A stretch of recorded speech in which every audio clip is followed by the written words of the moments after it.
today's topic is? I'm excited for this topic. Negotiations. Negotiation. Okay, I'm going to share my screen and make sure that you can all see what I'm looking at. Oh, that's interesting. Okay.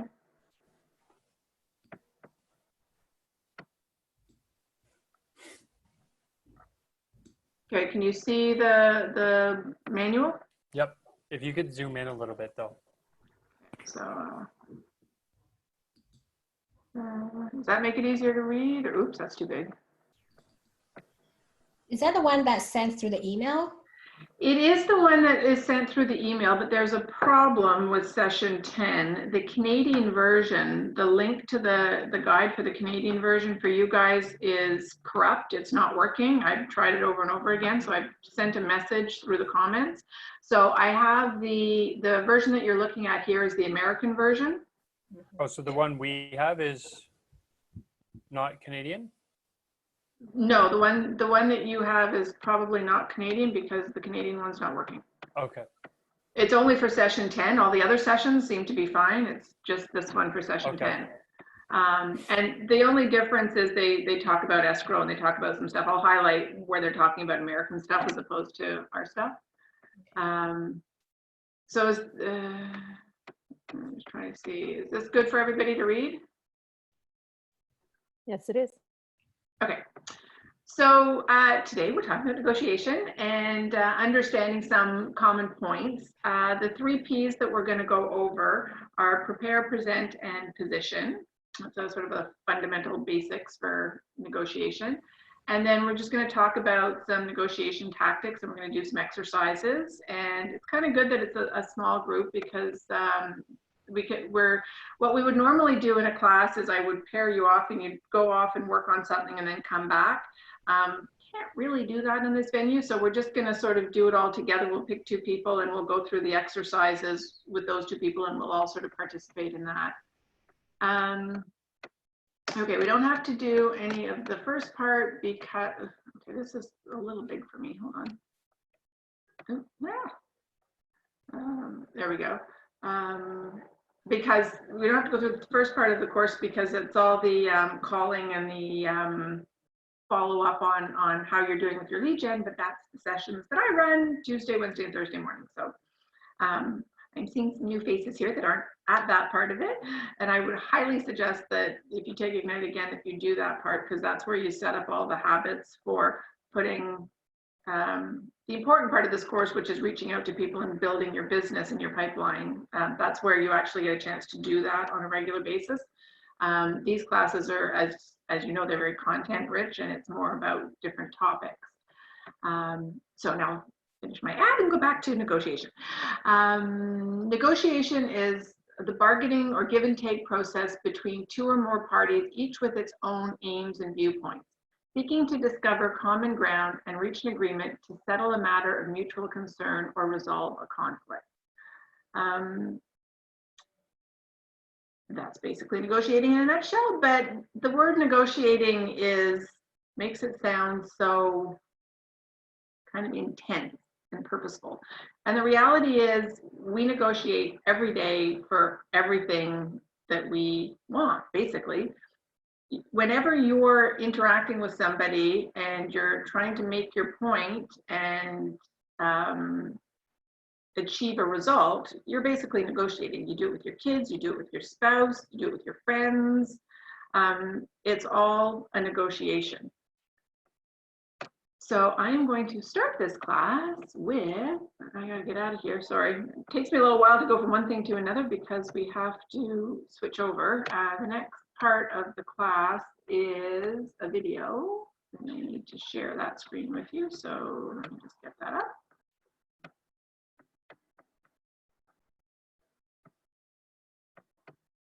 Okay. Can everybody see that now? Yes. Yes, thank you, Brad. Okay. All right, video. Hi, I'm Josh Anderson from Nashville, Tennessee. I've been with Keller Williams since 2006. In 2014, we did about 200 transactions for about $60 million in volume. I grew up on a farm, so I've always seen my dad negotiating land and cows and horses, being the youngest of four, and I'm trading and negotiating with my brothers, all growing up. So I've kind of done it all the time. Some people are certainly gravitate toward it and are naturally better at it than others. But I think that negotiation can definitely be learned. There's a lot of skills that go into being a great negotiator. I think it's learning your client.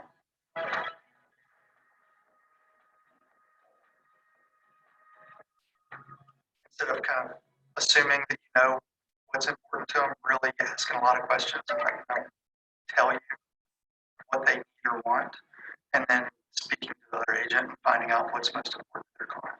And there's some agents that just don't give any. When I have an agent that I'm dealing with that's very tight-lipped, I just keep asking questions, and they give me information that they might not have otherwise given, whether it's a divorce or a death, or it's just they got relocated to some other city. And I think if you're really listening and being intentional and purposeful about listening, you'll find out exactly what's important to them or what they have to have.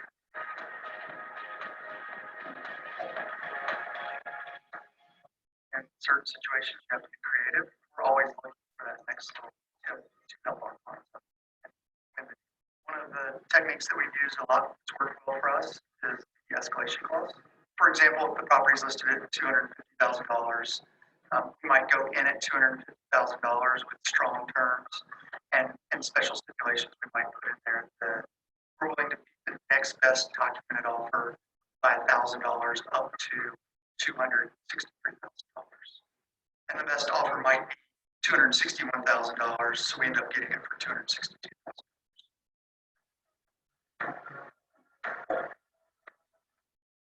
From a client standpoint, people like to have a real conversation.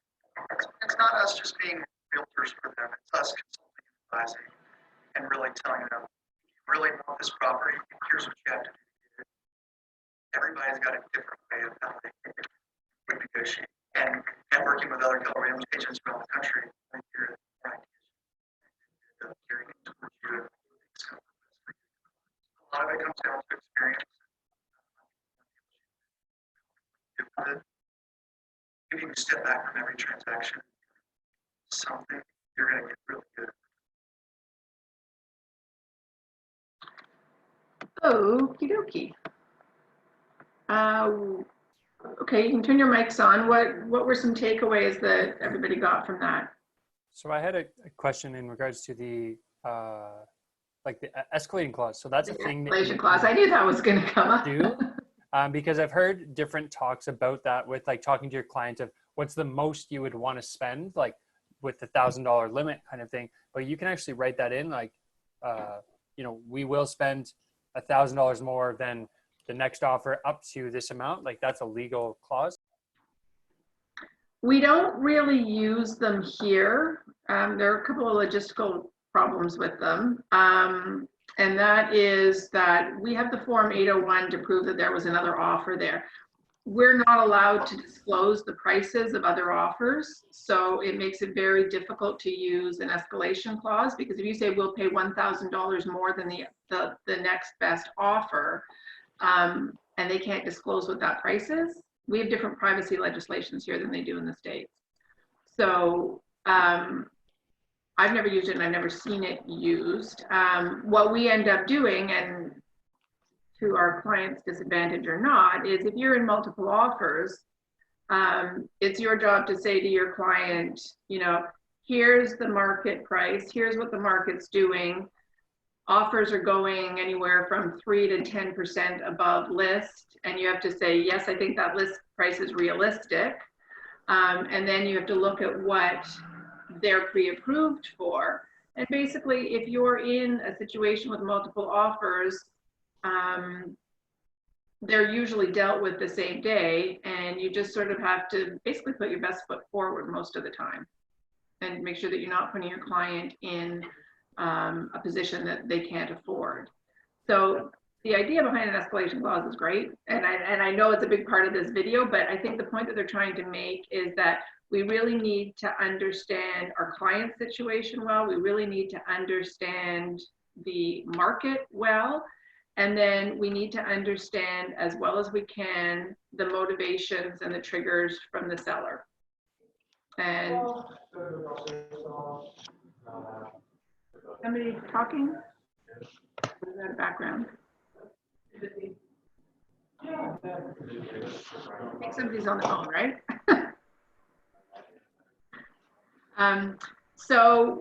What, other than the escalation clause, what were the sort of two big ahas or one big aha that you got from the video? That you can learn negotiations. Mm-hmm. Yeah. To open and full disclosure of what you're legally permitted to communicate, as opposed to just being secretive and holding on to information. I think that's helps all parties involved, is what I got from it too.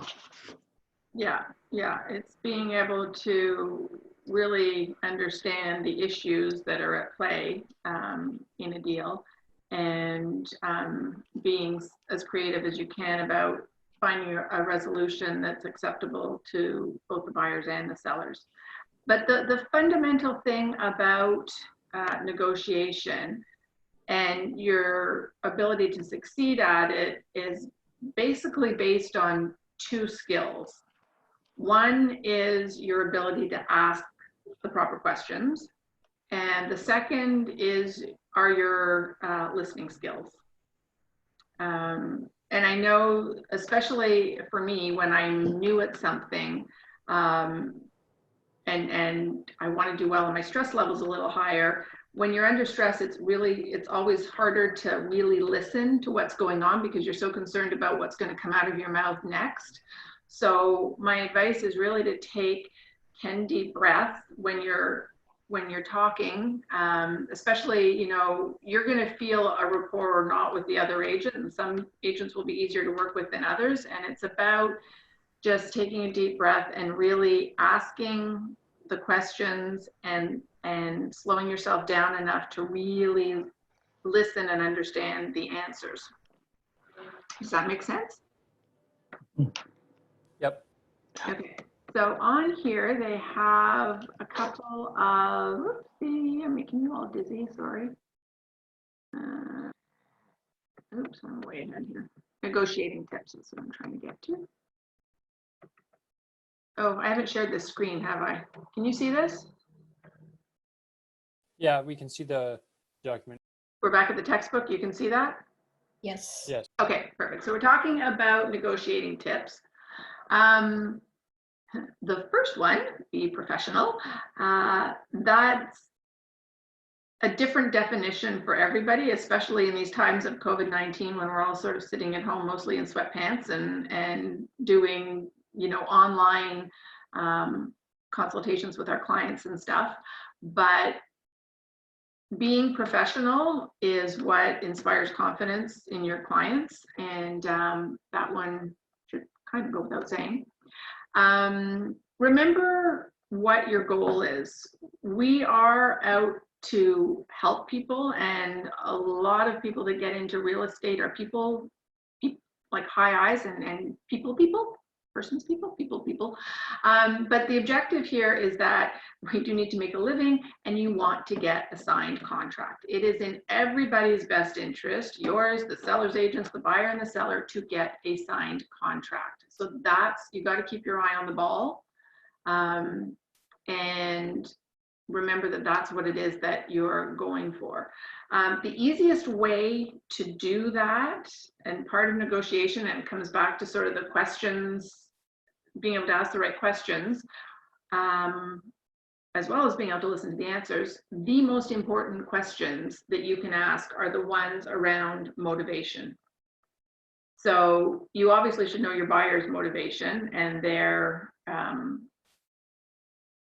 objectives and their points of pain that they might like to avoid. But mostly you have to try and ascertain the seller's motivation. And the only way that you can get that is by the conversations that you have with the seller's agent. Now, we're not supposed to talk about price or motivation. And they're not going to tell you that, oh, they're getting divorced, so, you know, you have a chance here. So the questions that you come up around their motivation have more to do with not, you know, what their big motivation is, but we're going to talk a little bit about the points that you can negotiate in a contract and their motivations on each of those different aspects of a contract that you can understand pretty clearly. And so it makes it easier to work with your client when you understand which parts of the contract are most important to them. Obviously, it's usually price, but second, what's the third? Is it, you know, how much deposit they've got? Is it the closing date? Is it the chattels that they need to keep with them? It's like, what second to price, what are their most important points? That's all part of their motivation. The next one, which comes back to the first two things we were talking about in terms of asking questions and listening, and that is listen more than you talk. This last one, don't be attached to the outcome, is a really important one. And it's one that I find people have a harder time adopting based on your own situation. So if you're in a position where you need this deal to close because you need to pay your rent or your mortgage next month, you're not necessarily, as much as you want to be acting in your client's best interest, it's really hard to keep this one in mind, which is don't be attached to the outcome.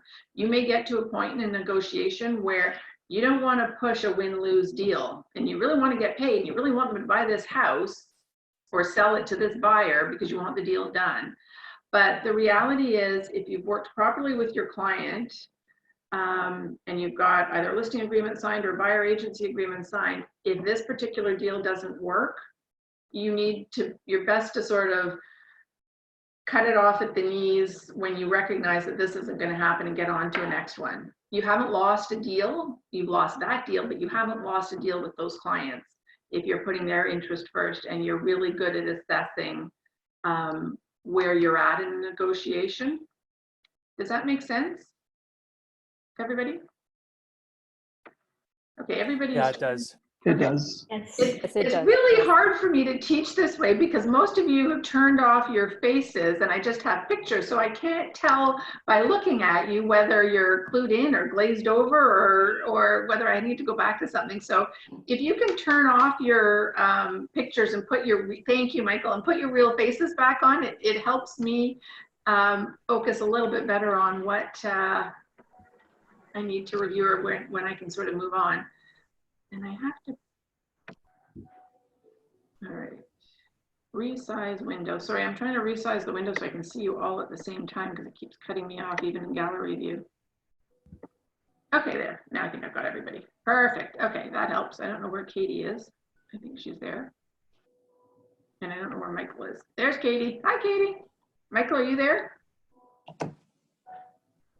No, not you, Michael. There's Michael O'Keefe too. There's another Michael. I know you're there. Yeah, I just don't have the picture capability. Ah, okay. All right, good. That makes it a little easier. Okay. Everybody with me so far? Yes. Yep. Okay. So the common points of negotiation is what I was kind of alluding to earlier about understanding the contract and where you have the opportunity to make your negotiation successful other than price. Price being the primary one. Terms. So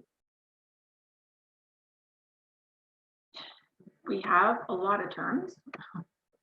Some of them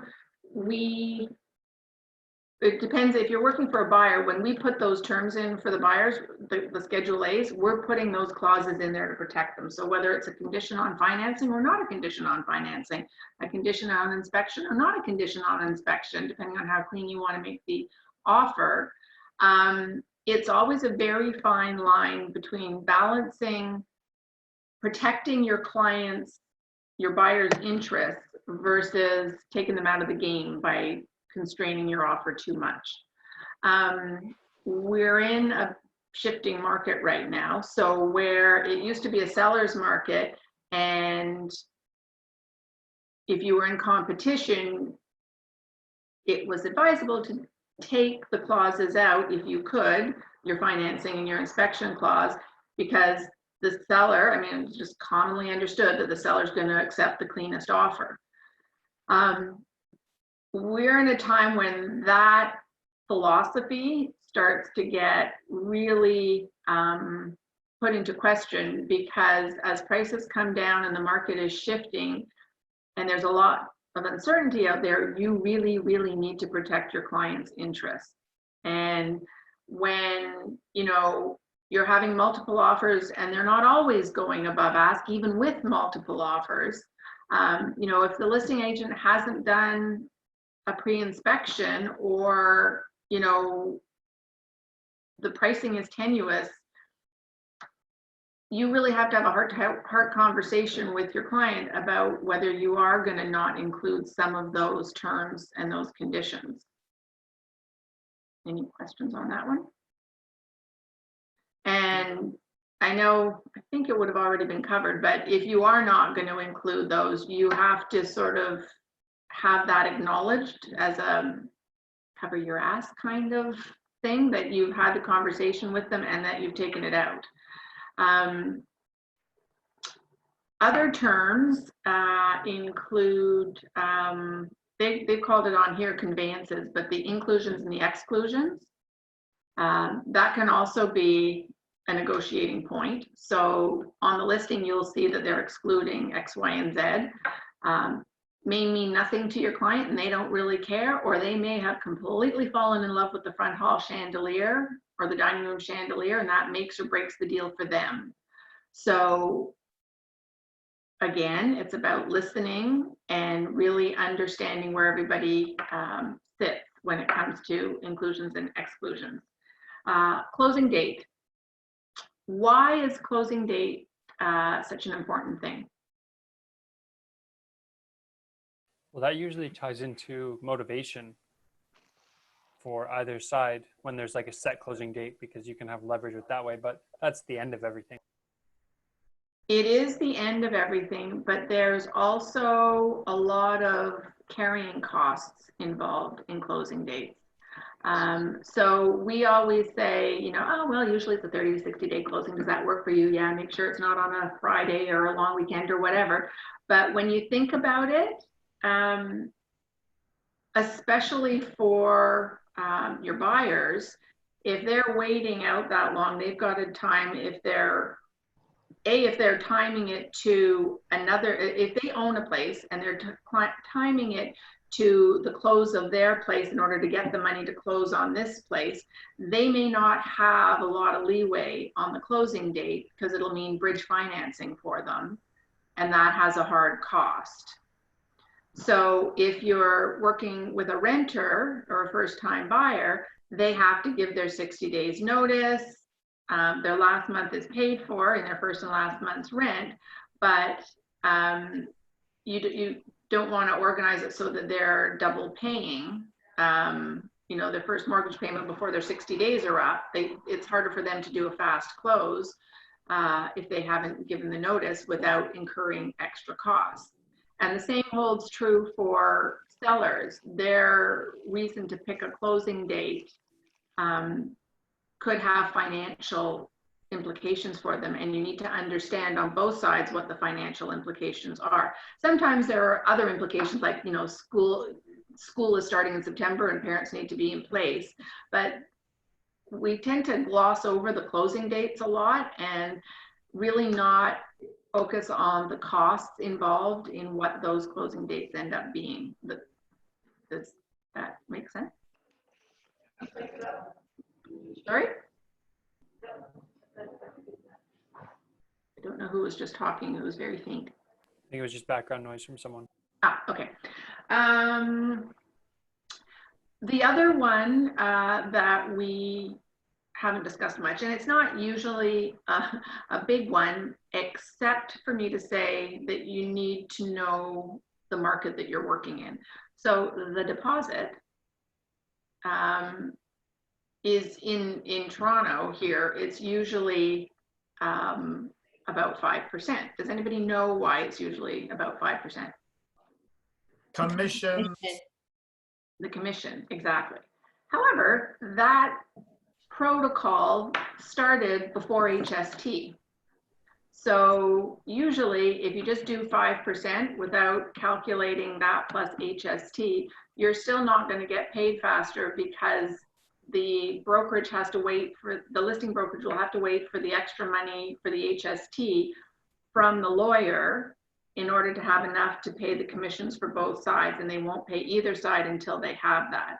So you might want to work with your buyer on a deposit that's maybe 5% plus HST if you want to speed up your closings and if that amount makes sense for them. The other thing to understand is where you're trading, because I was doing a deal. My best friend, her father had just passed away, and in his estate he had a lot of investment properties to sell. He had an apartment building and some houses, and I had said to her, I am happy to help you, but it's not my market, and like geographically, nor is it my market. Most of my business is not based on investment properties. I'm not really comfortable pricing an apartment building. So I just worked with her to hire agents up there. And we're going along, and she's just using me to bounce off ideas. And we get to an offer, and I'm looking at the deposit, and my eyes are like bugging out of my head. And I'm like, there's a $500 deposit here. And for them up in Sudbury, that was the norm. And so, not wanting to freak her out, but for me, in a market where it's usually 6% of a much higher sale price number, I was like, there's not a lot of skin in the game with $500. And that's usually what the deposit is for. It's to ensure that, from the seller's perspective, to ensure that the buyer is serious. It's usually an amount of money that somebody's not going to walk away from tomorrow. But my point being, when it comes to deposits, you really have to understand the market that you're trading in order to advise your client properly. Anything else on deposits that anybody would like to add? Oh, okay. London was the same. 1,000 was acceptable for the longest time. Now about 5,000. Like when we sold our place, we received a $5,000 deposit, and it was like, oh, okay. Yeah. So different markets have different norms, and you have to make sure you understand what they are. The last one, which is always a really fun point to negotiate, is our repairs. So if you have a property that's conditional on a home inspection, and you go and do the home inspection, and all of a sudden all these issues come out, a deal can fall apart really fast depending on how those issues are presented to your buyer. And that part of it is understanding the home inspection process, and if you have a relationship with the home inspector, great. And the other part is really taking the deal breakers from the just list of normal wear and tear issues that any house is going to have. So can somebody sort of give me some ideas of things that might be super serious deal breakers? You're just talking like overall deal breakers? Mm-hmm. Roof. Sorry, Jay? Roof. Roof, okay. Or So, roofs. Roof, yes. What is it about a roof that's an issue? It no longer performs a function to draw water away from the home into the gutters. It can throw it or it's split or it's worn. Yeah. Has no more. But one of the things that you just mentioned about roofs are they are a very expensive fix. A roof is can be $25,000 plus. So when you have something that is super expensive to fix, Then you have two choices. One is you renegotiate the sale price and you get an abatement so that the seller pays for the roof. That usually only works in a situation where the house, where that's a surprise to people, where the house hasn't been priced to accommodate some of the larger issues. Which is why I come back to, you really have to know your market and what the price is and why something is priced the way it's priced. And if there's a pre-home inspection and this house is priced very well, you're gonna have a hard time going back and negotiating the roof. It's not gonna happen. So your client better have an extra $25,000 or $30,000 that they're ready to spend on the house roof when they move in. So repairs become an issue when there's something really expensive. What other things might be deal breakers? The basement, possible leakage in the basement. Water in the basement, yeah. Because digging out a basement and waterproofing it can be a very expensive issue.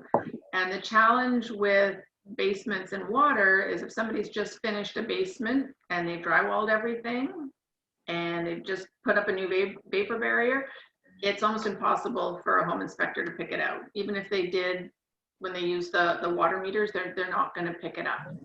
And that can become just a little difficult later on when your client moves in and they have issues and all of a sudden the water starts to move through. So one question that's always really good to ask is, we've had previous flooding periods in Toronto, I think July, like 3 years ago or whatever it is. So it's a really good idea to ask the selling agent, to ask the sellers if they haven't already done it, has this house been subject to any previous flooding? And if they have they put the adequate backstops in? What have they done to mitigate it? That type of thing. Because if they've redone, if insurance just paid for the whole basement to redone and now they're selling the house, you won't know. And they can say, I didn't disclose it because we fixed it. We did this, this, this, and this. So as far as we're concerned, it's fixed. So when it comes to repairs, basement leakage, roofs, what else? Horizontal foundation cracks are a deal breaker, typically, versus vertical. Vertical is more acceptable, well, but certainly horizontal. Yeah, foundation cracks are an issue for two reasons. One is because it allows water in, and secondly, is it a structural issue? Is it compromising the structure of the house? And that really only a structural engineer can answer. What else might be a deal breaker? High-tech plumbing. High-tech plumbing, definitely. Knob and tube. Sorry? Knob and tube for insurance Knob and purposes. tube. Yeah, because those two actually fall under the high repair cost things, but they are repairable. What else? You find out that somebody has died in the property and you didn't know, probably the buyer doesn't want to move into a house like that. Yeah, so some people are really squeamish if somebody's died in the house, whether it's a violent death versus some nice old lady passed away peacefully. That you're not going to find out from a home inspection, so that comes back around to what you're asking the listing agent on behalf of your buyer. Molds? Sorry? Mold. Oh, mold, yes. Mold. Okay, so mold and the other thing that I was thinking of fall under a different issue. Mold and vermiculite insulation. When it's something that poses a health hazard as well as a cost for mitigation, you really have to have a conversation with your buyer as to whether they're comfortable that it can be mitigated properly for them to live in it. The other thing that falls under the health category is if the house backs onto hydro wires, like a hydro run, some people are not comfortable with the emissions from those. So when you're negotiating repairs or house issues, you really need to understand how your clients feel about these different issues if they affect the house. And when it's something that can be solved by somebody absorbing a cost one way or the other, that's one of your key negotiating points to figure out, you know, are they splitting the cost? Who's taking the cost? Has the house incorporated the cost of that repair? The price of the house incorporated the cost of that repair? So back to my point about asking questions. A lot of the negotiation or the foundation for what you're going to have to negotiate happens long before you get to the offer process. Any other questions on terms? Also, putting in warranties and representations, like a seller disclosing, is helpful, whether the buyer asks for it or whether the listing agent takes the initiative to warrant or seller warrants and represents that this is in working order. This is, we don't, so, and the seller property disclosure statement, I mean, we don't see those. Yeah, seller property disclosure statements. Most sellers, it became a bit of a tenuous issue from a liability point of view. And so the questions on there, the way I treat them, the questions on there are very important, and I do ask my clients that, and I verbally get an answer to it, and I will fill it out. I don't normally have them sign it and put it up there as a disclosure because it opens them to liability. But I use it more so that I don't get blindsided by something coming out later. So anything from like, is there land on conservation, part of the conservation area? There are so many things that those seller property information statements cover that we should be covering with our clients. But it's up to you whether you're comfortable posting this from a liability point of view with your seller. But there are definitely questions that should be addressed between you and your seller.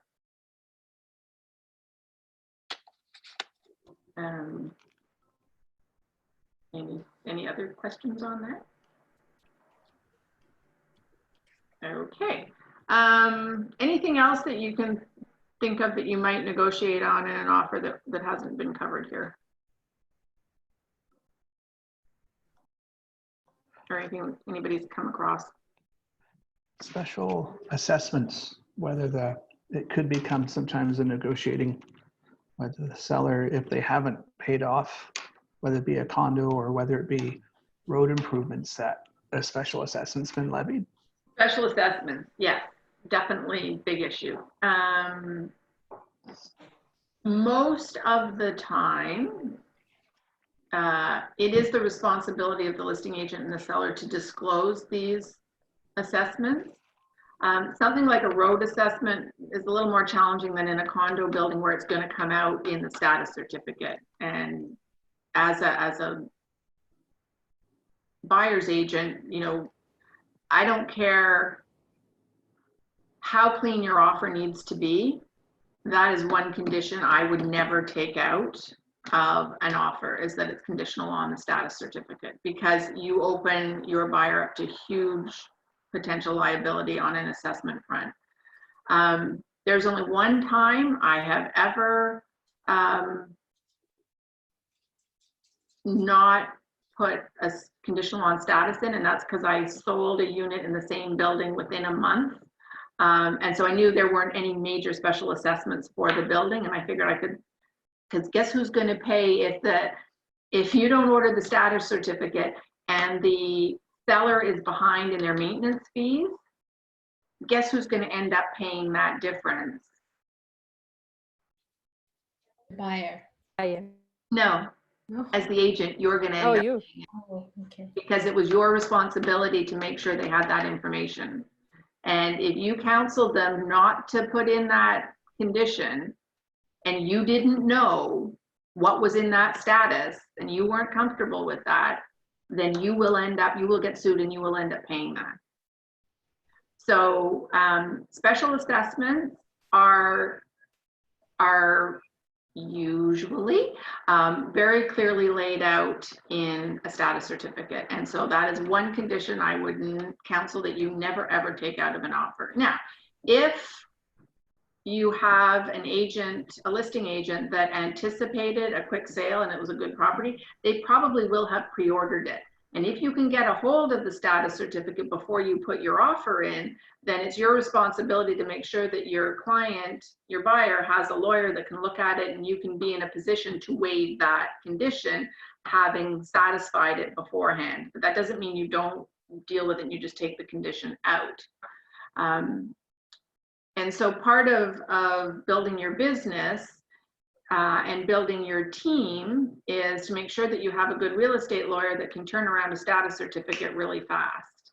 And I just, first time in 20 years, had it happen that I sent the status certificate off to my lawyer, and my lawyer sent it back to me and said, "This is not a proper status certificate." And I'm like, "But this is what they sent me." And they're like, "I can't approve this." And I'm like, "Well, what do you mean?" "Well, it's missing clause 33, da, da, da, da, da, da. And I mean, I know how a status certificate works. I know how to read the budget. I know, you know, you've got your rules and regs and all that kind of stuff. And I'm like, "Well, what do you mean it's not right?" And then when she sent it back to me, and she sent me, like, I said, "Go look at another status certificate that you have." And I looked at it and I was like, yeah, this is the problem. So, and we were in competition for this property, and it was a small townhouse complex, but a very exclusive one that the builder still managed as the property management, and they had never updated the whole status process as all of the new regulations came in for condo corporations. And so I had to really push back, and the listing agent was great, and she saw the same thing I saw, and she knew it wasn't right. And we had to go back to the property management and say, "Look, you know, you need to disclose these things in this way, otherwise you're not really disclosing it properly." And in the end, we, you know, price went out, so we got it, and we got it with a proper status certificate so that I know my client wasn't liable for any sort of assessments that we didn't know about. So every deal is going to be different. And things that you think are going to be really simple are not necessarily really simple. So you have to pay attention to the details. Lizanne, question about that, the lawyer thing. Who pays for the lawyer to review that status certificate? The buyer does.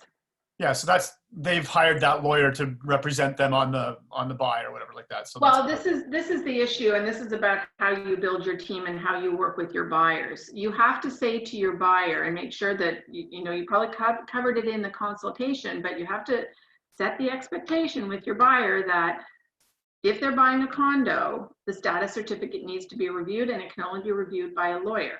If they don't have one, you're happy to refer one, and it will be included in the closing costs. But once you engage them to review your status, you really need to close the deal with them. So they will be your lawyer. And you have to be really clear about that, because otherwise you're going to mess up your relationship with your lawyer. If they think they're getting this client, and they kind of do it for free because they know the rest of the deal is coming. It's sort of unspoken. And if it doesn't come, they're not going to react when you ask them to do stuff. So you have to set the expectation with your buyer, as well as have a team of a couple of lawyers that you can turn to like that. That's a good question. Okay, so now we're going to talk about the 3 P's of negotiation, which is prepare, present, and position. So on prepare, know your goal. What did we say the goal was when we first started? Why are you doing this? Signed contract. Yes. So, but that particular signed contract may not be the be all and end all, but getting a signed contract somewhere along the line is. And you want to do it with a win-win philosophy, because win-win philosophies means that everybody understands everybody's motivation and that it's acceptable to everybody. The reality often of a win-win contract is it's actually a lose-lose contract, because the seller will always think they sold it for less than they should have, and the buyer will always think they paid more than they should have. So a win-win contract is fair when everybody sort of feels like they can live with the results, but they gave something in the process. Does that make sense? Okay. Know your client, know your client, know your client, know your client. I cannot say it enough. And when I hear people say, yeah, I'm going to skip out, I don't want to get the buyer agency agreement signed because I don't like dealing with that, and I'll just wait until right before the offer, I lose my mind.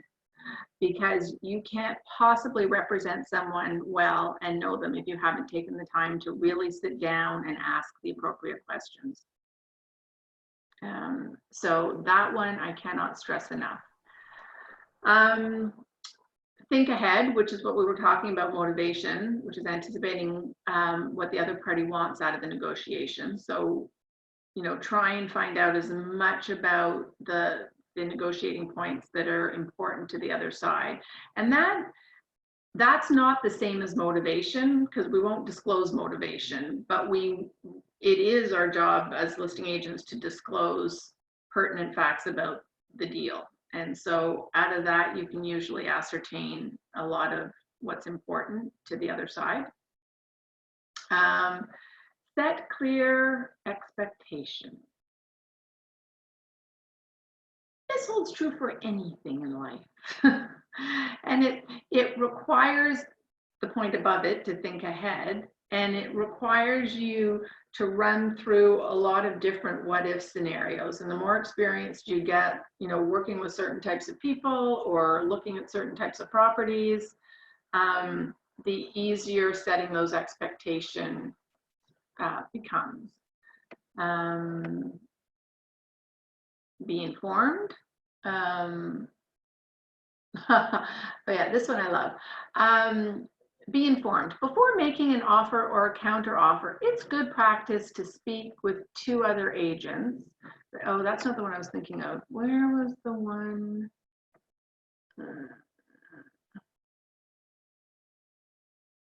I think we may not have hit it yet.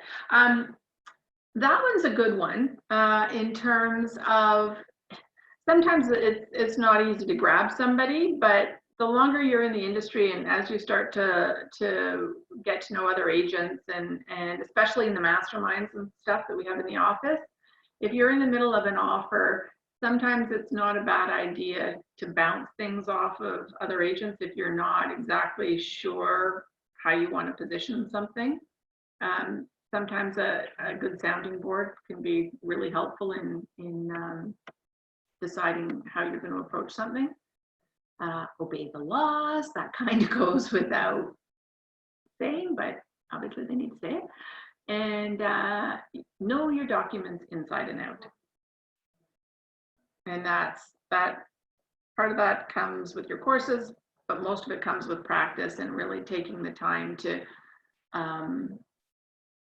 know your documents. And the best way I can the things that I would highlight most on that front is, it's one thing to take the office's Schedule B and throw it up on a listing, because that's the office's Schedule B. But what I have found over the course of my years doing this is I keep a running file of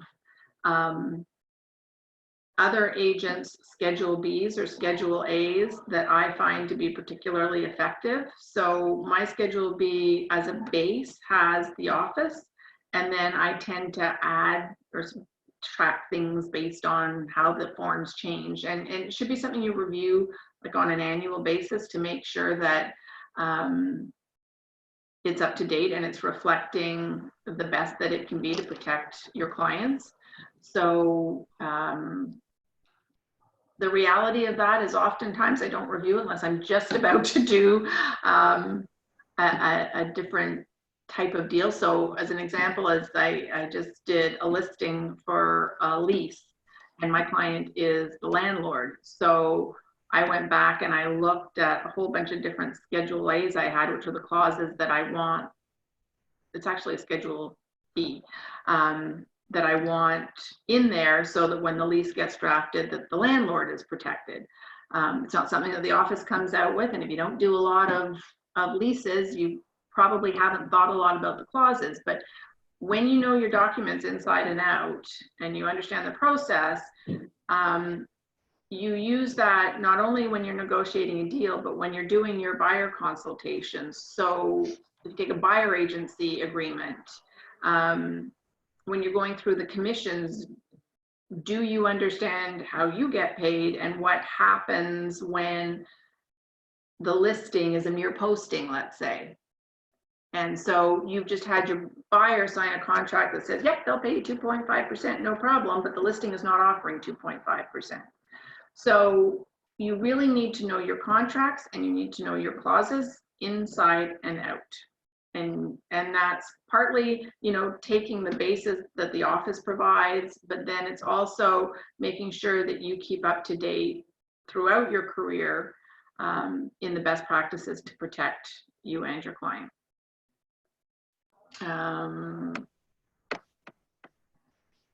Okay, so here are some of the exercises. We're going to have somebody read the scenario, and then we're going to, oh, did I miss something for a second? No, I haven't got there yet. We're going to have somebody read the scenario, and then somebody needs to choose to be, or we'll have two people choose to be the agent and come up with the questions that you would ask your client. So who wants to read it?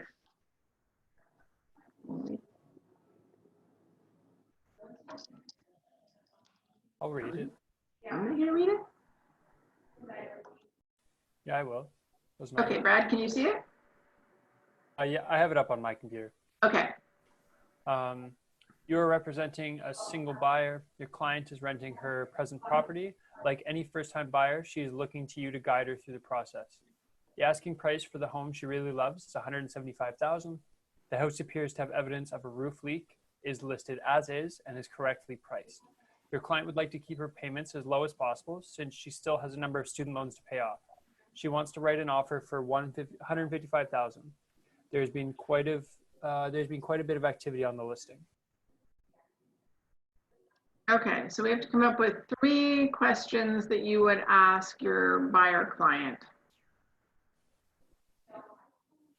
Are you prepared to fix the roof? Mm-hmm. Yep.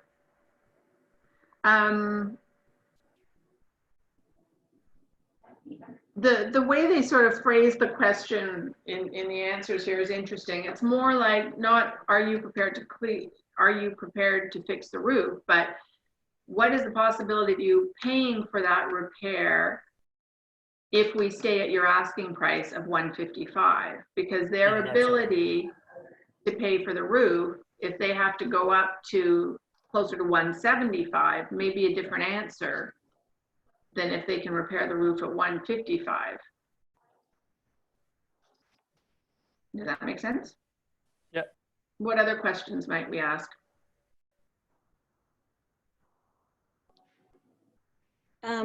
If they say it's 175 and it's correctly priced, meaning that they took in consideration the fact that the roof was leaking, I guess I should ask my client, do you really like the house and would you be able to fix the roof even if you pay 175? Yeah, so the other question is, what is it about this house that makes it your favorite? Like, is this price lower because of the leakage on the roof? Mm-hmm. Maybe in the real price is worth more. Maybe if you invest, let's say $10,000 and it's worth more. So we have to guide the client to see the value of offering full price or me offering 155 with the chances that you're not gonna get it. Mm-hmm. Exactly. I think the last thing would be, or another question would be just to see what, because it doesn't give us any guidance on her budget, because if 155,000 is like the top of her budget, then maybe this isn't where we should be looking anyways. Exactly. Exactly. activity. I've heard that over the years. Well, there's been quite a bit of activity, and you wonder what kind of activity. Has there been fall throughs? Have there been lots of second showings? And has there been a failed home inspection? What is that activity? You wonder. Yeah, and that's a very, very good question. Because, you know, a lot of activity means that you're expecting 4 offers in the next 24 hours versus a lot of activity meaning I had 50 people in the open house. Like a lot of those answers dictate their willingness to accept the 155 versus the 175. So good answers. Anything else anybody wants to add? I might ask a question about what you've been pre-approved for. It makes me a little nervous when she says she's got lots of student debt because that directly affects the amount of borrowing capacity you have. Mm-hmm. Yeah. Yeah, it's hard sometimes from these scenarios to know if you've done your buyer consultation where you would have gotten all that information, but good point. Very good point. Can we ask them how upset they'll be if they lose the deal? Like, as you said, there might be some other things in the contract that it works for them, like the closing or the deposit, or is that an appropriate question? It is. I think, and that's why price is always listed as the first item that you have to deal with. And especially when there's an expensive repair in there, you know, is there an ability to save her some money by closing on a certain date? That would definitely come into play. But if you can't get past the front door, then the rest of it becomes kind of irrelevant. So those are valid questions, but a little later on in the process, I think. Okay, so we did prepare. So now we're talking about present, and this is the part I thought we were on when I sort of chuckled on the other page. But first point on present is call the other agent and let them know that an offer or a counter offer is coming. I don't know what it is. Maybe it's just I've been in this business too long, but I am finding that is happening less and less and less. And it absolutely blows my mind. I don't know how many listings I've had where all of a sudden an offer shows up in my inbox and I'm like, who the heck is this? And I have no groundwork for where it's coming from. And it's just like agents are throwing offers in because it's kind of like a what the hell, let's see if it sticks. Or they're not representing their client well enough because they don't have the information they need to draft a proper offer. They're making stabs in the dark that could be a colossal waste of time for everybody. So not only do we talk about at the beginning being professional, but I find it really hard to understand how you can represent your client properly by just drafting an offer in a vacuum and sending it off to someone without having a conversation with the listing agent about things like ideal closings. You know, is there a survey? Well, survey is not so much of a question as it used to be, but you know, is the hot water tank a rental? Because sometimes that's not on the thing. There are just so many questions to ask when you're going to draft an offer of stuff that might not be in the listing that you need clarification on just to make a proper offer in the first place. But that aside, the opportunity for you to get some of the background information you need to set yourself up for a good negotiation, I mean, that is a no-brainer, and it boggles my mind that agents will submit an offer without making that call before they do it. Is it also just to build rapport with the... It's to get the lay of the land and understand who you're dealing with. It's to build rapport. It's to get information. It's to make sure that you can draft a proper offer. Like, there are so many reasons to do that. I find it mind-boggling. What are, if you're going to call the listing agent and get some information, what are the top 5 things that you should be asking? Very good question. What do you think? Let's make a list. So you're not asking for, I mean, you wouldn't ask like the seller's names or anything like that because you would find that on GeoWarehouse or whatnot, You right? find it on the listing. Yeah, you can just, oh, that's right, it's on the listing. Yeah. I guess you could just clarify chattels and fixtures? Yeah, those No. should be written out. I think the only Oh, thing are they? Okay. they're on the extra remarks. So a good question would be, if there are no exclusions, you want to confirm there are no exclusions. It's kind of a 50-50 hit and miss whether the listing agent has done their homework and has told you what items are under a lease, so like a hot water tank or something. And so what they often do is it'll say hot water tank rental, but you don't know what that fee is. What the detail is. Yeah. So how much does your client have to pay a month for that hot water tank? It's one thing to say in there it's a rental, and if they're going to get a $150 bill because the seller did some really quirky deal with some slimy leasing company. So you'll want to, confirm if there are no exclusions, showing that there are no exclusions, and any items that are leased, like is there an outstanding alarm system lease? Is there a hot water tank lease? Is there, what other things come up for lease? The two big ones are hot water. Oh, furnace, is the furnace leased? Okay. That's a really expensive one. But even more so before you get to that, if the listing's been on the market for 30 days, and this is a new client for you, and you've just gone out and they have an interest in this property, what might you want to ask the agent?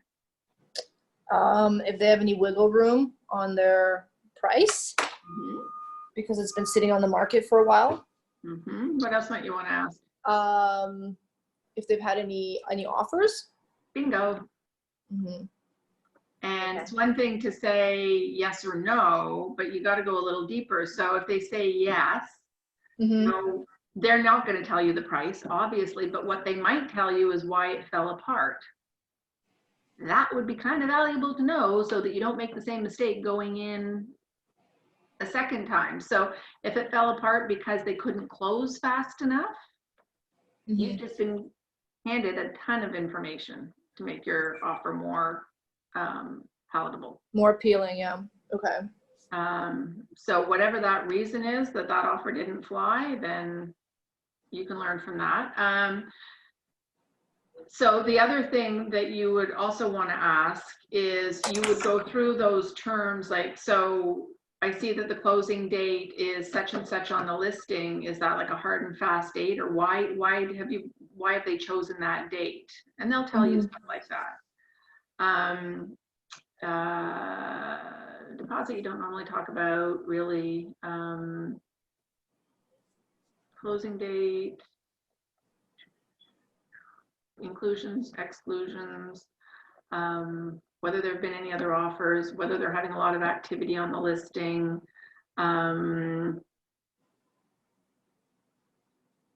Anything that you might have seen going through the house. So is there a pre-home inspection? Can I get a copy of it? Or have you ordered the status certificate? When is it going to be ready?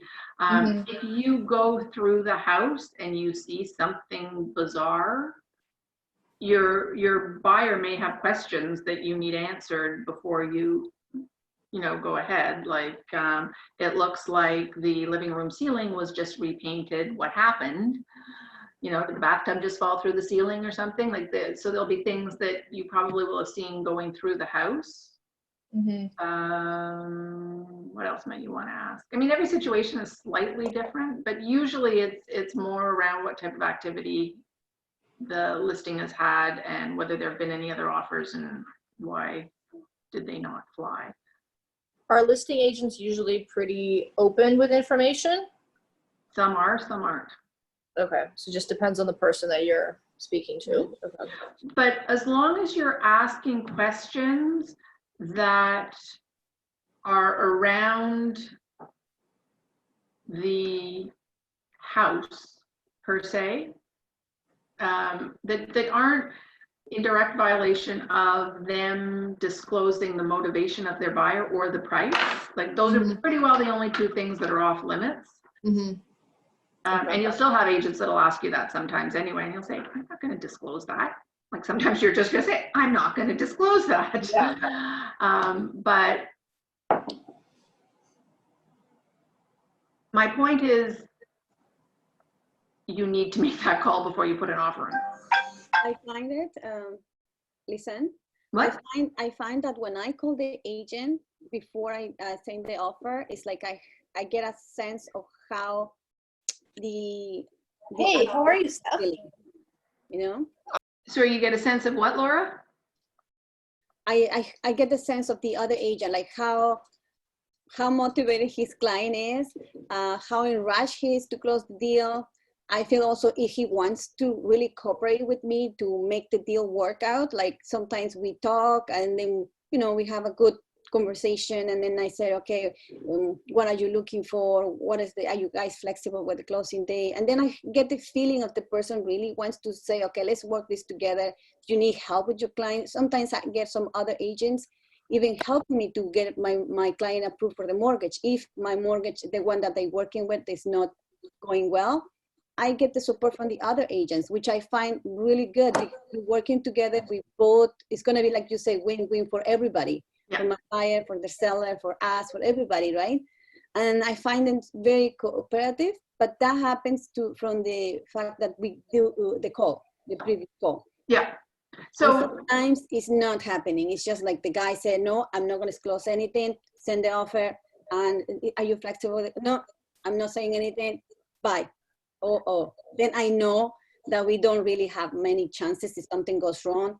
I don't have the communication with the other agent, and I don't understand why, because he's working for the seller and it's on the best interest of the seller to find a client who's really interested in the property, and why he's not cooperating. But that's the way it is, right? So you actually hit the nail on the head. When you're calling the other agent for information, you're doing two things. You're assessing the client's motivation and things that you can find out that the client needs, and you're also assessing the agent. Unfortunately, it happens a lot, well, not a lot, but occasionally, that you get an incompetent agent, or you get one whose head's not in the game, or they're doing this and maybe they've cut their commission to almost nothing and they're doing it as a favor for a friend and they really don't want to spend any time on this. So you're assessing the agent and their negotiating style and their commitment as much as you're assessing the house, the situation, and what the seller might want.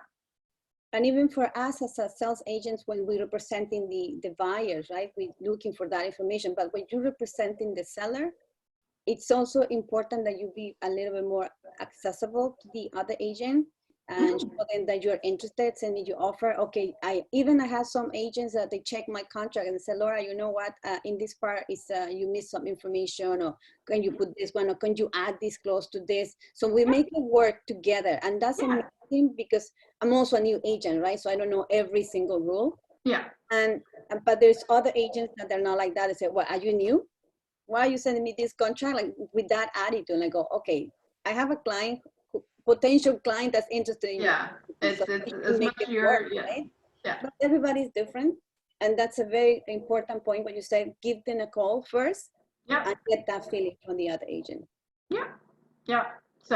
So I cannot stress that one enough, and especially as new agents, when you're setting up your habits to start doing transactions, please call the other agent, because you need that information is invaluable, or it's like walking into a hornet's nest and you don't know what you're going to get. Now, unfortunately, as we get more, I don't want to say high tech, but as the norm becomes more emailing offers in and we're getting away from offer presentations, it becomes a lot harder to pay attention to body language and nonverbal cues. But I mean, you can tell. Another thing, I mean, when you're talking on the phone, even if you can't see them, you can tell by someone's tone of voice too, a lot. And we're going to get into that a little further.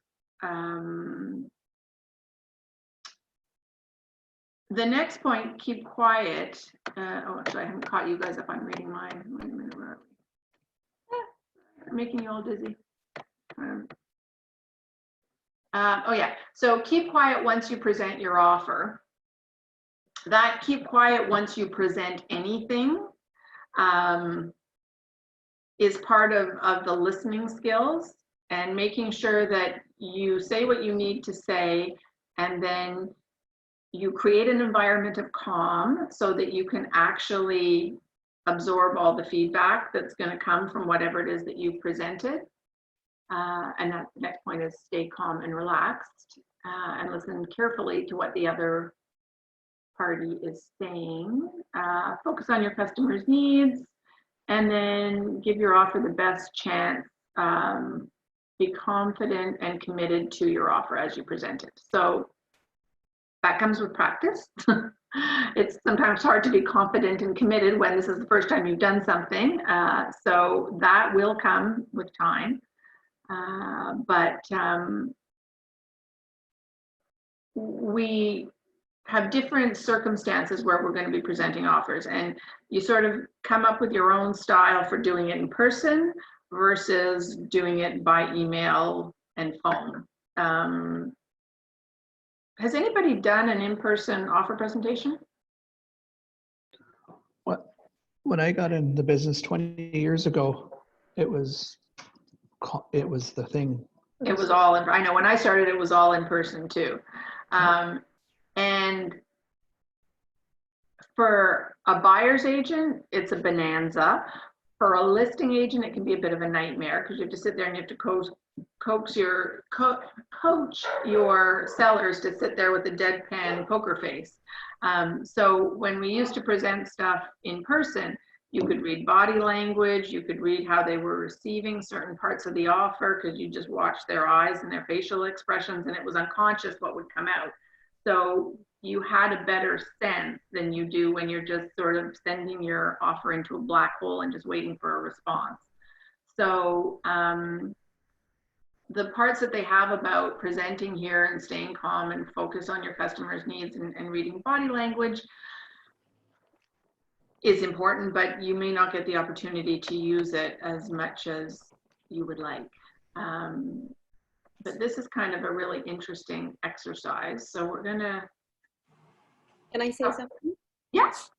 In my experience, I had to present an offer. Of course, I was nervous because it was more of my first times. And I took my client with me. I was representing the buyer. But I thought we were going to do like a meeting, like their buyer and my clients all together. That was like the first times, right? And they put the seller into one room and we were outside. Yeah. And I was thinking, so why do I need to do it in person? But then I got the point, because at the same time when the seller, the real estate agent went to present my offer, of course they sent it back to us, and it was faster to do the negotiation because my client was present, so we can initial and change price like right immediately. So when we went out of the office, we had a closed deal by that time. Exactly. And you came with the certified check, and when the deal's done, the deal's done. And so you will never ever see a buyer and a seller in the same room until the deal is accepted. And then it's a congrats, oh, we're so excited, let's all move forward. But otherwise, our job is to do the negotiations on behalf of our clients, and you will never put the two of them together. So you want to have your buyer there for that reason, exactly, because you need them to sign. And before the advent of DocuSign, it meant we would get in a car, we would drive to wherever the buyer was, we would get them to sign something, we would drive back and present it. So the practice of doing in-person offer presentations where you have the buyer and seller in close proximity and we could just run back and forth and do the deal sort of evolved. But now with DocuSign and all of the technology that we have, that's happening less and less because most listing agents won't expose their seller to the buyer agent to do the read of what's going on. I find that when we do the counter offer and the buyer is present, it's like they're making decisions right in the moment. Like they don't have too much time to think about, oh, $10,000 is going to be different, or they arguing about whether they want to sign back or not. But when we give them time over the emails, then they think about it. Oh no, we already set up our mind that we want to pay this much, and then we don't want to go for more, or things like that. And I think when you do it online, it's like they have a lot of time. Like they're not emotionally engaged to the transaction at the moment. And I feel that when they go in person, they're very excited about getting the house because they really like it and they're emotionally prepared. I don't know. I find it that way. Maybe I'm wrong. No, you're not wrong. And there are pros and cons to that. And that's how you have to decide how you're going to work with your buyer, because I find that with all of the technology that we have, I still, maybe I'm old school, but I prefer face-to-face because I can read my buyer better, and I can deal with objections better. But if I send them the offer and then I'm trying to talk, the one thing I will not do is I will not do it over the phone. If they don't have FaceTime or Skype and I can't see them, then that to me is the worst scenario. But buyers will come, I mean, they're looking to you for confidence and for the expertise, and they will talk themselves out of something just because you're not there to answer their questions fast enough. So you really have to figure out kind of how your time is best used in terms of, and be able to set those expectations with your buyer, because 9 times out of 10, I will always want to have my buyers close by, or be able to drive to them as opposed to just email them a counter offer, unless I get the sense that this is a bit of a long shot anyway, you know, and then it's not worth your time because the chances of success on this are like not so great to begin with.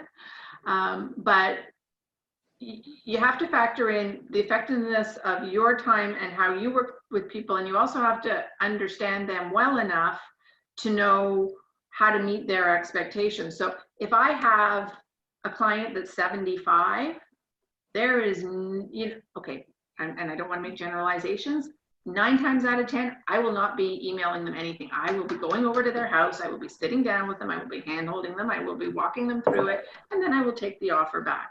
If I'm dealing with somebody in their 30s who's a high D, who's got a really important job and just wants to get this done and not spending a lot of time on it, I will work the way they want to work. But you have to make sure that whatever means of communication you choose is the most effective way for you to have the best communication with your client. Because the farther we get away through technology, the less of an impact we actually have. And the more chance there is for assumptions to be made, and for fears to sort of take over a line of concern. So to your point, Laura, I don't think it's a bad habit to bring your buyers to there all the time and have the check with them and go and talk to them and then run back in and work through it. Because the one thing that we have to acknowledge is that for a buyer to keep putting in offers and not getting it, it's emotionally exhausting.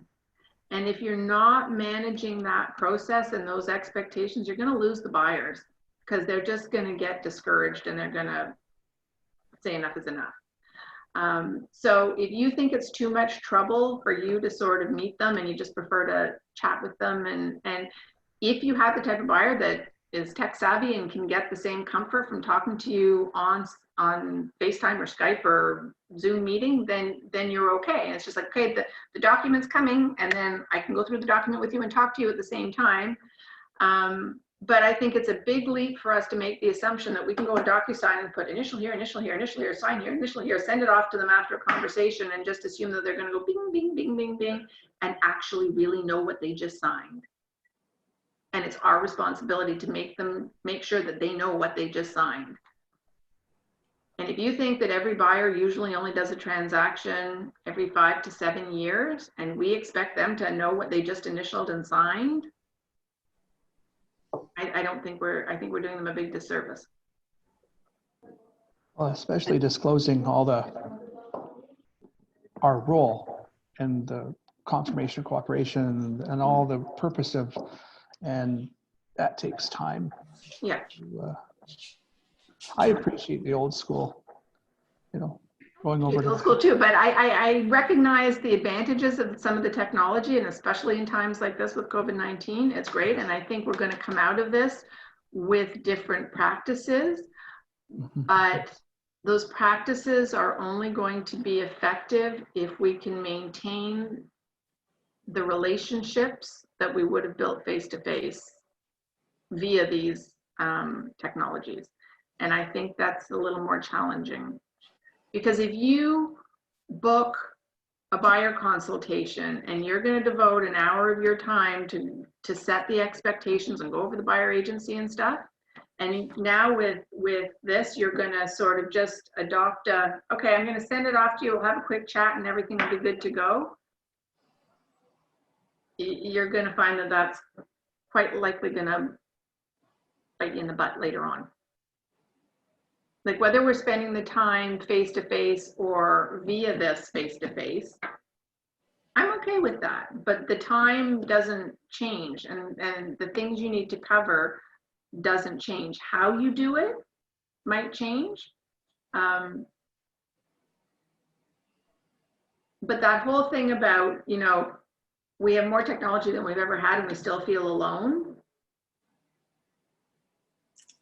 There's something to be said for the face-to-face relationships that we build, and we're a people business, and it's handy and it can be useful, but think long and hard about how you're comfortable building relationships with people, and how well do you know their expectations and the environments that they're comfortable in.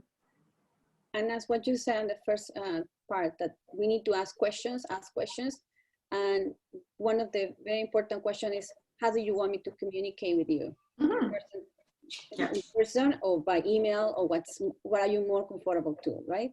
And then they tell you, oh, I don't have an email, I don't know how to use it. So you know that this is going to be, I'm driving all the way to you all the time, right? Yeah. So let's talk a little bit about nonverbal cues. So if you were face-to-face with somebody, what kind of behaviors would give you the sense that this was a positive interaction? So you're sitting in front of somebody, whether it's another agent. Eye contact. Eye contact, yeah. Open hand gestures. Yeah. Mirroring. Sorry? Mirroring. Mirroring, yeah. Nodding. Mm-hmm. Smiling. If I'm back here versus I'm like this. Engagement. Yeah. So how relaxed am I? How uptight I am, or how that's more of a closed gesture, like I'm not quite sure. So if you were going to read negative body language face to face, what might you see? Yeah, arms crossed. Yeah. Squinting eyes. Yeah. Eyebrow. Yeah. Yeah, rolled eyebrows. Disengagement. I'm looking at the wall or out the window. Closed mouth. Yeah. Parsed mouth. Fast head nodding. Okay, so now if we don't have face-to-face and we're on the phone, what would give us positive feedback? Tone of voice. Tone of voice. What about the tone of voice? Upbeat. Yes, upbeat. What else? I would maybe chatting quickly. People that talk faster. Confident. Yeah, so swift pace, they're emphatic about things, they vary their tone versus like, yeah, well, just send it over Just and I'll overall, take a like look at sentence it when I structure have a too, minute. with just like short sentences, short, quick, one word, or if they're, you know, engaging in conversation a little more. Mm-hmm. Yeah, and so if it's negative, they're going to be monotone, flat voice, abrupt, Hesitant. yeah. Disengaged. Yeah. So I think we kind of all intuitively know that.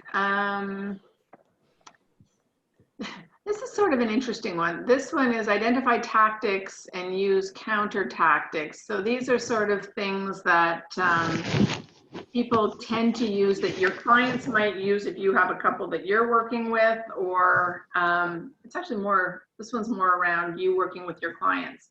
So under nibbling, they're saying once your client has agreed to a major concession, the other party will start nibbling for additional smaller concessions. So your counter tactic, or what they're really asking for there, is how do you stop that from happening?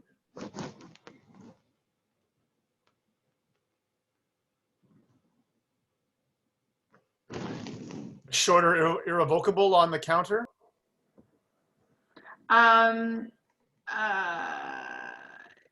Well, I'm talking more about, so you're in the middle of negotiations and you've just given a big concession. And so they've seen that you've given this big concession. So now they think, okay, well, you're really motivated and that there's opportunity to get more, and they're aiming more towards a win-lose. So they're saying, okay, you gave me that. Now I want this, this, and this. So how do you stop that train going down that path? This abatement includes all the deficiencies we've spoken of, all the issues we've talked about. And this covers everything that we're going to talk about. Yeah, you can be definite. To us, well, it depends on the circumstances, yeah. Yeah. I think what they're driving at is what you would do is when you present that big concession, you're probably in the middle of negotiations and there's something else you want. So when they start coming at you with the second ones, you turn it around on them, and now you're waiting for their big concession. So you throw back at them the other things that you want in return to stop them and say, you know, we're really not dealing with any more of this until you get this. And that'll usually stop. Good pro quo. Yeah. And that's when, you know, you come to the point where you may have to walk away, when they're just coming at you and at you and at you and at you. Like, this is not working because there's not enough balance here.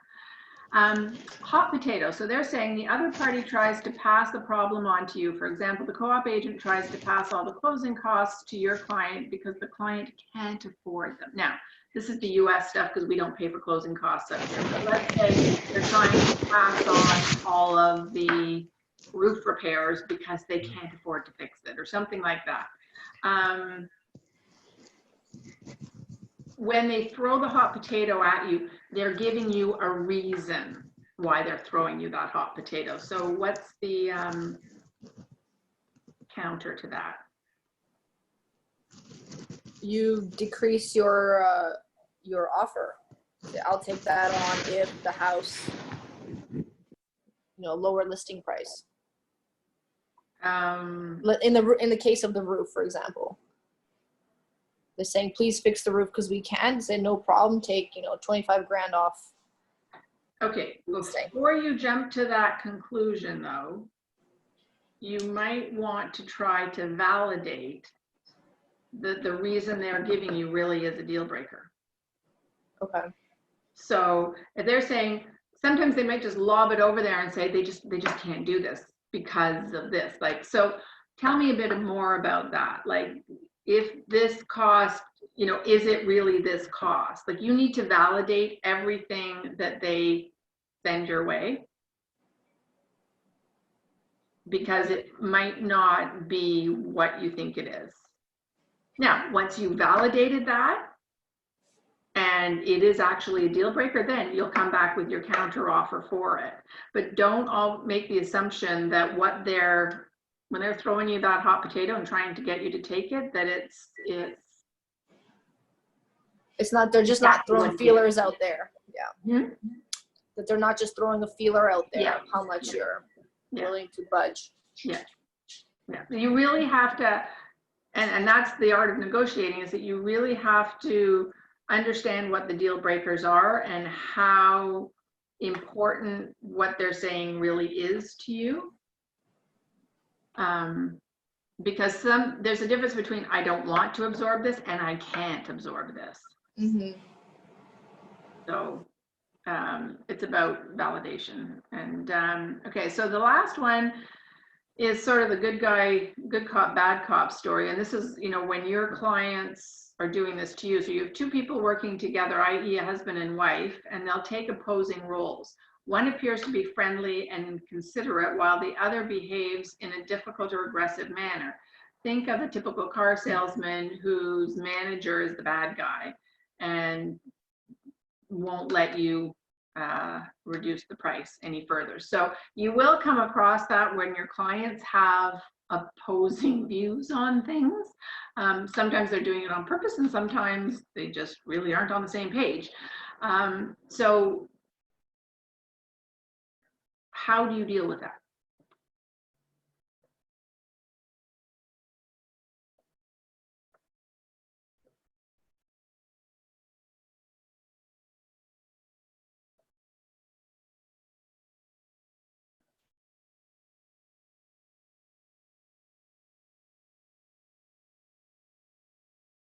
Well, go back to my previous point about validating and just calling them on them and just say, hey guys, you're giving me opposing views here. It's almost like you're playing good cop, bad cop on me. We're all on the same team here. So, you know, what do you want to do? So you're basically saying call them on their shit. Pretty much. Yeah. In a nice kind of way. Mm-hmm. But I mean, you have to be able to recognize what they're doing. And don't be afraid to call them on their shit. We all know how much fun family dynamics are. Mm-hmm. It is funny when it's a couple, right? And the couple, the husband say he wants to buy, he's ready to go, and then the woman saying, "Oh no, but we shouldn't," and he has so many doubts. And that's the time that you can't just take sides and say, "Okay, I'm gonna work with the good guy or the bad guy," right? So in my case, I always try to put them in the same level, like saying, "Okay, talk to her and say, you know, like he wants the best for your family. I think he's worried about like securing the future and your kids." So trying to her side so she can a little bit lose the fact that she's afraid that she's not going to be able to do the payments or whatever reason she has why she's not in the same place with him. And then say like, you guys have to be in the same page to do this, you know, like the sooner the better. Everything is going expensive, or you know, I don't know. I try to put them more or less on the same level, so you guys need time to talk about it. But I find that like, and sometimes I am in the middle, like trying to put these two people in the same place. And remember the first time that we met, that you guys were thinking exactly the same thing. What type of house you guys wanted at the first day? So we're working toward that. And if she's still hesitating, then I need to talk to her more. And sometimes it is difficult to balance the thing, but at the end, it always works out. Like once they get to see you for the first time, that they have or that they want to sell, whatever the reason is, you need to talk to them and don't make them fight. You just put them in the same page. Yeah, so you when you're negotiating, you're always trying to make sure that you understand everybody's perspectives on it, and that you can help, you know, take your sellers and put them in your buyer's shoes, and your buyers and put them in your seller's shoes, so that everybody is looking at sort of the whole picture. Unfortunately, we don't graduate with psychology degrees when we get our real estate license, but you'll learn as you go through it that the family dynamics play a huge role. And part of that is, you know, the communication skills that we develop with the mirror and matching, but also identifying different people's disc profile helps. And when you're looking at a couple, ascertaining who the actual decision maker is. Sometimes it is a joint thing. Sometimes one person tends to make more of the decisions than the other person. It's not right, it's not wrong. It's just you have to recognize the dynamics of a relationship. And then you have to get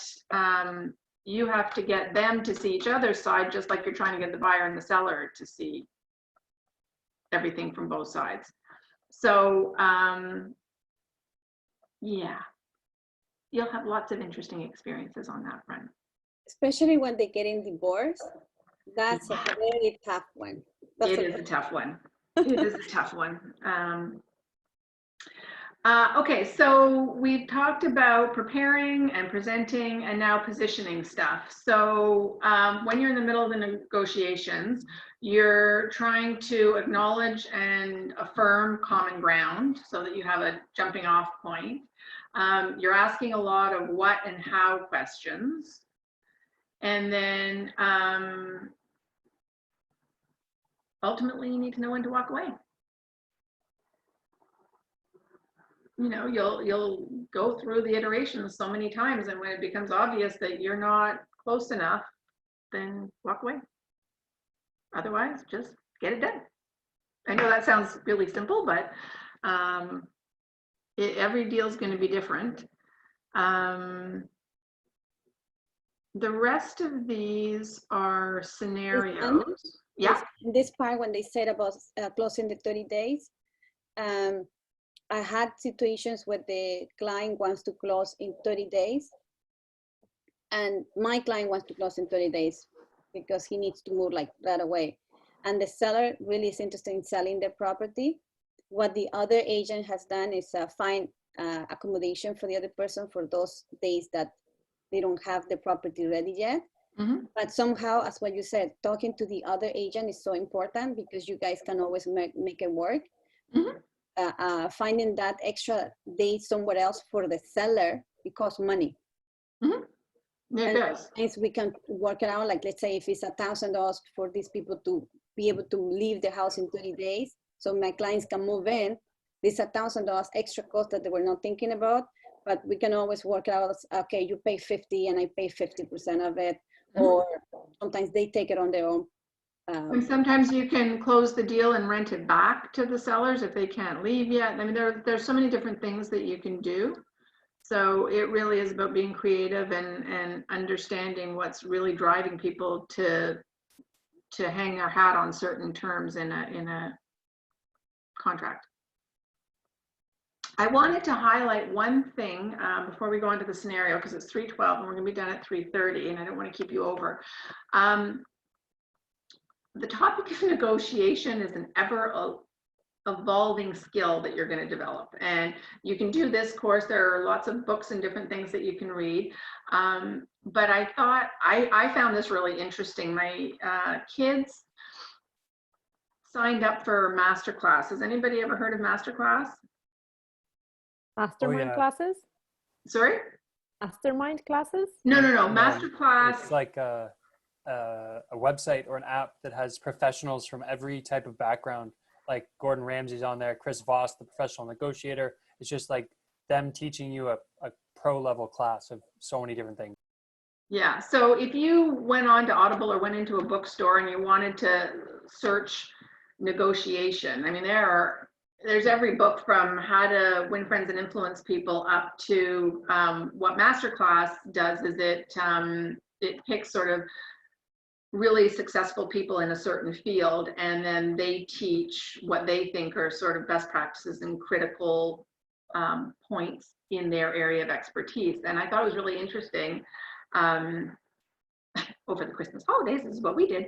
My son had a subscription to Masterclass, and he said to me, he goes, "Oh, Mom, have you ever seen, have you ever read Never Split the Difference or seen Chris Voss talk about negotiation?" So what I wanted to do is I just wanted to play his, I guess, clip or ad about negotiation. And it's really interesting because he was like a high stakes FBI hostage negotiator.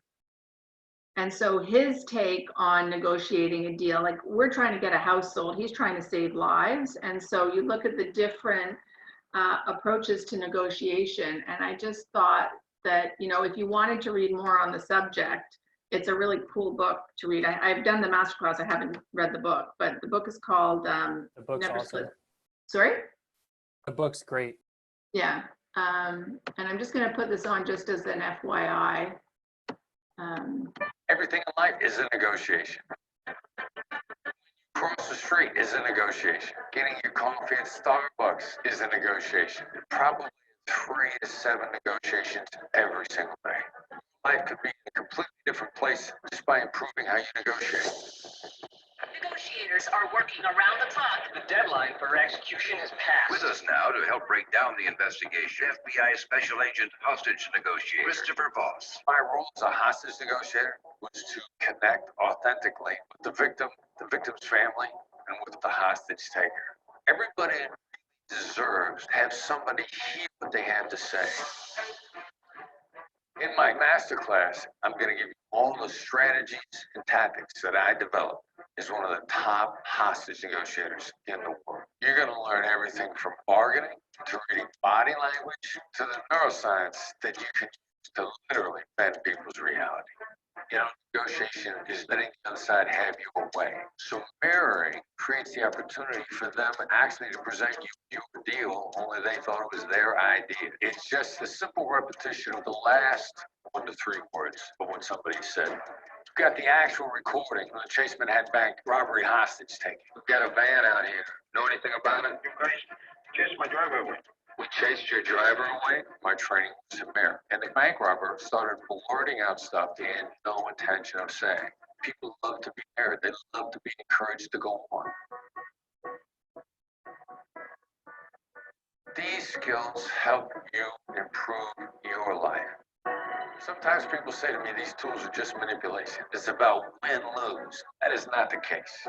Great negotiation is about great collaboration. Why does it matter to you? You should get better at negotiation. Because however your life is now, you can do better. I'm Chris Voss, and this is my masterclass. No. Okay, so not that I wanted to do a commercial, but I thought he had a really interesting take on the importance of negotiation skills and how it is a collaboration versus a win-lose, and how there is actually a lot of neuroscience behind it. So when you leave this class, this is by no means a sort of be all and end all when it comes to negotiation. So if this is something that's of interest to you, that either the masterclass or the book, or there are any number of books that you can read on the topic. I find the neuroscience really quite fascinating, actually. But he does talk a lot about how he can use his communication style to get the answers that he needs to come up with the collaboration. And so that's not something that I could teach in a 2-hour class, but I just think that it's something that you might want to know about in terms of moving forward with developing your negotiation skills. So that being said, why don't we do the last exercise? Where are my materials? Here we go. Anybody want to comment on anything that they heard in that conversation? I have a question about something else. Yeah. What's the industry standard for irrevocables? Is it 24 hours? It's actually whatever you want it to be. What's reasonable versus unreasonable? Depends on your objective. So if I'm trying to get a deal done and I don't want other people to have time to put their offer together, I might, and I have a really, really good offer that's above ask, I might ask them for 2 hours. They might take it, they might not take it.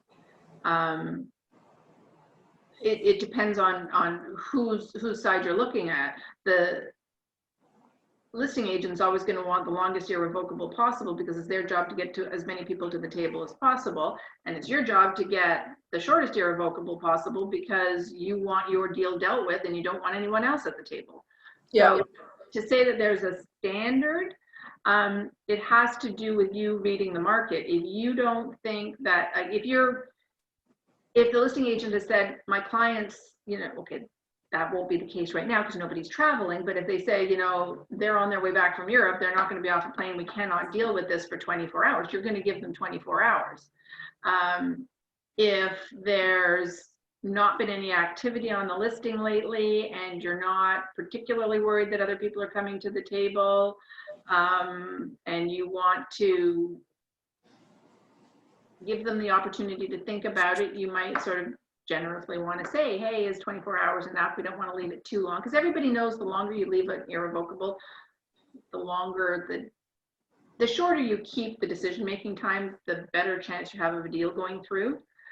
So to say what's the norm, often, yeah, 24 hours is a reasonable amount of time, you know, for the agent to get it, read it, get it to their client, have their client think about it and get back to you. But you can do a deal in 2 hours if everybody's there. If you're doing an offer presentation and you're presenting it, you'll have an irrevocable the same day. So okay. That was going to be my next question. If you're emailing an offer and it has 2 hours irrevocable, I mean, that's not a lot of time to make sure the agent gets the email, checks the email, gives it to the clients, who knows where the clients are during the middle of the day, right? But I guess if everybody's together, you can have really short time frames. But if you're just, yeah. It comes back to talking to the agent before you draft the offer. If you want that irrevocable to be short, you ask the question, are your clients around to deal with this? Because I only really wanted to put an irrevocable of 4 hours on it. Is this realistic? And they'll either say yes or no. Okay. And they're going to say no if they think they have people in the wings and they're going to pull them in. If they don't have anybody in the wings, then they'll be happy to get that deal done and they'll try and get it done in 4 hours. So by asking that question, that tells you where you stand. Okay, thank you. Okay. And of course, Also, another thing is it depends on your client. Like if you're representing the buyer, and if now with the multiple offers, right? So if you had to put another offer for another property, so sometimes you had to do short irrevocable. I find that the hard way too, because we had 2 properties and there is multiple offers. So if it's multiple offers in the same day, what you should do with the irrevocable, you can't leave the offer because by the time you prepare the other for the other house is gone. Right? So it depends on that probably too. Good point. Okay, so let's go through the scenarios, and I want somebody who wants to take the buyer agent role and who wants to take the listing agent role.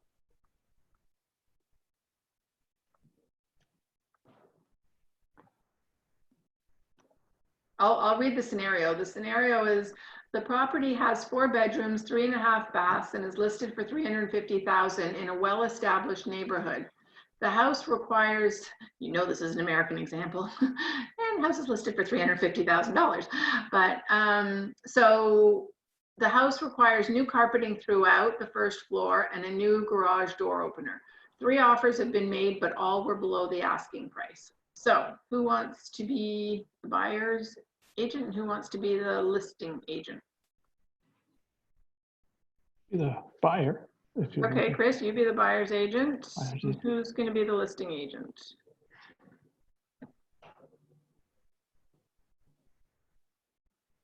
Anybody? I'll be the listing. Okay, so Chris and Michael. So the buyer agent, okay, the buyers are making an offer for $340,000 for the house. They've been pre-approved. The buyers would like to close in the shortest time possible since they're moving from out of state and need a home for their family. Since they're leaving their appliances in their current home, the buyers would also like all of the appliances to be included. From the listing agent's perspective, your sellers have raised their family in this house and you are selling and have many friends and family in the area. Since their children are now grown, they no longer need the amount of space in their current home provides and have purchased a home in Florida. They would like to give all the appliances to their daughter who has just gone through a divorce. They will not be moving until they have sold their current home, and although they would like to get to Florida as soon as possible, they are ready to stand their ground regarding price. Okay, so Chris and Michael, start the negotiation. Oh. Chris, you're presenting your $340,000 offer. Oh, Michael, thank you for the opportunity for you and your sellers for me to bring an offer. Buyers really love the place and look forward to a future here. Now, they had some concerns about the condition of the carpeting. I wanted to look at as far as not motivation, but what room there might be, along with the appliances. If what we'll do is we'll put them in the offer and see what your sellers say, and trust we could work something out. Well, okay, no, thanks for your interest, Chris. Is there anything other than the carpet and the appliances that you're concerned about with the property? Well, I understand, or we discovered that the garage door opener was in need of repair. Yeah, I'm not really worried about the garage door. That's a fairly small ticket item. I'm sure I can talk to my my sellers about that. In regards to the appliances, you know, to be perfectly honest with you, they really wanted to give them to their daughter. So is that going to be a deal breaker for you, do you think? I don't imagine it would be a deal breaker. I know like buyers are certainly set on the price that we're going to come in with the first or with the offer, but I don't foresee. I'm flexible to say that we can come up with a meeting of the minds,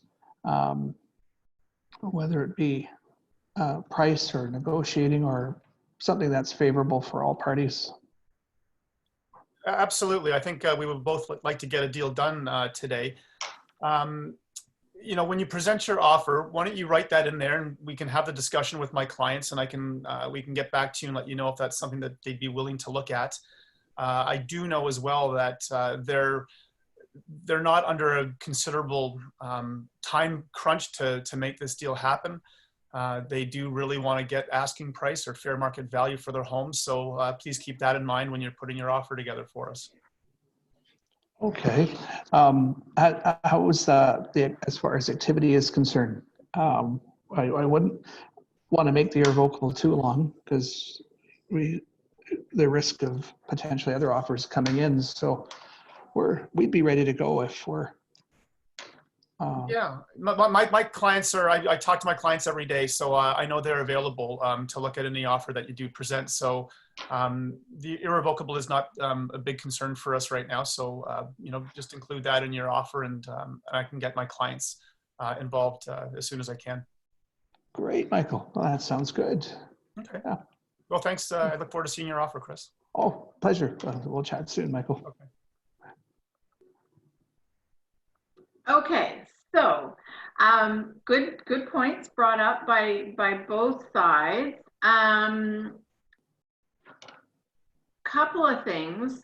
One thing that didn't come to the table from the buyer agent's point of view is that there have been 3 offers that were made and they were all below asking.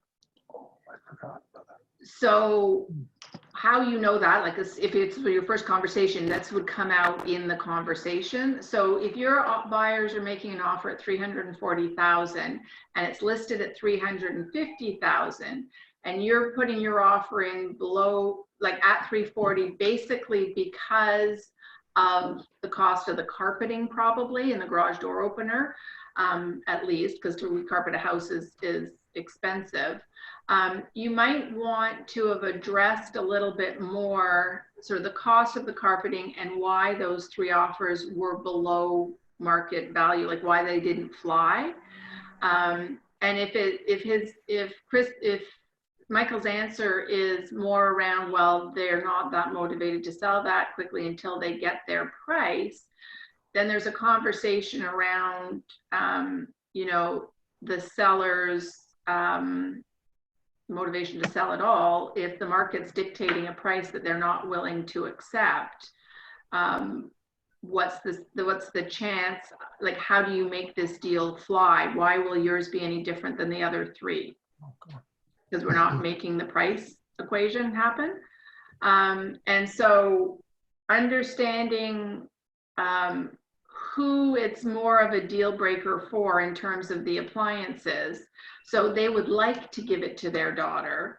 And these guys have to have appliances because they're moving from out of state. And so there's now the cost of the appliances to be negotiated. And if you say there's a fridge, stove, and 2 dishwashers, a dishwasher and a washer dryer, are we talking $10,000 in appliances that need to be replaced?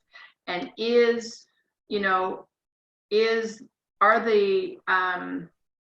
the norm is that appliances are usually included and they want to take their appliances out of the mix, are they willing to accept the corresponding drop in price by the cost of the appliances? So I think in order to move the negotiations forward, you have to start getting really specific about the costs and stuff involved in order to justify your positions from a price point of view. Does that make sense? I know it's hard when you first read something and you're just kind of like. And I think Chris actually started to ask about, has there been any activity, but I don't think he kind of finished his thought there, but. Yeah, so there are, the crux of this example is the cost of the carpeting and the cost of the appliances and the timing. The closing date's going to be important for one side.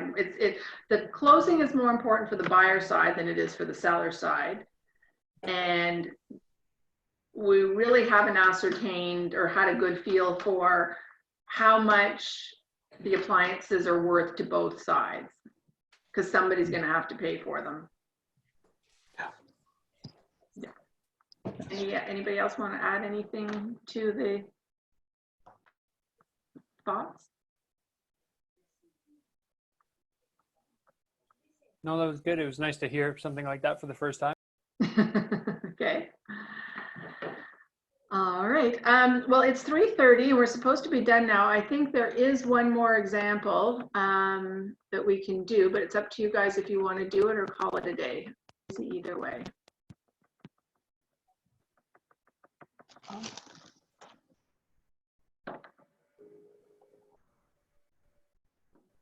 Does anybody want to take the buyer or the seller position, or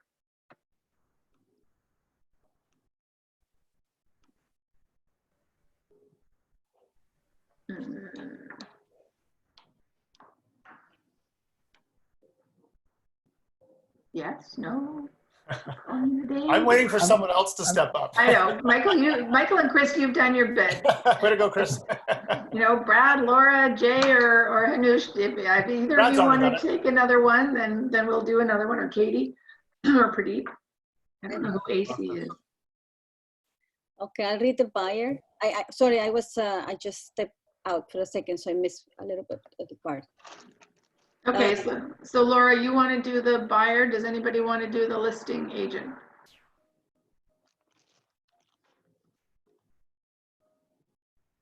Anybody wants to work with me?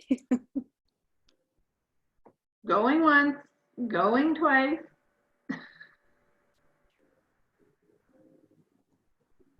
Okay, why don't we read it through and then somebody can jump in. So the buyer agent scenario is your client has found the house they love and it's in a neighborhood they want. It's at the top of their price range and it does need some work updating the kitchen and the master bathroom. Your client makes an offer on the property and the seller's agent says, I must warn you that we've gotten several offers and your offer is pretty low. Okay, listing scenario is your sellers need to move in 45 days due to a job transfer. You feel that they have priced the house competitively. You are aware the house needs updating, but the sellers don't see the need because the house was just fine for them. There have been multiple offers. The other offers are still standing, but the timing may not work for your seller. And the latest offer is lower than the asking price. You have let the buyer's agent know, I must warn you that we've gotten several offers and your offer is pretty low. Okay, so let's look at this a different way. what are sort of the key issues that you have to take away from this?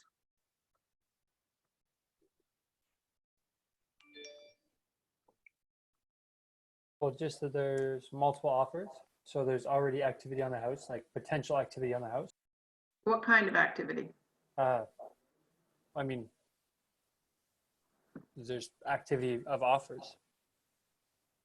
Okay, so then my question again is, if there have been, so there are, these other offers are still standing, but why haven't they been taken?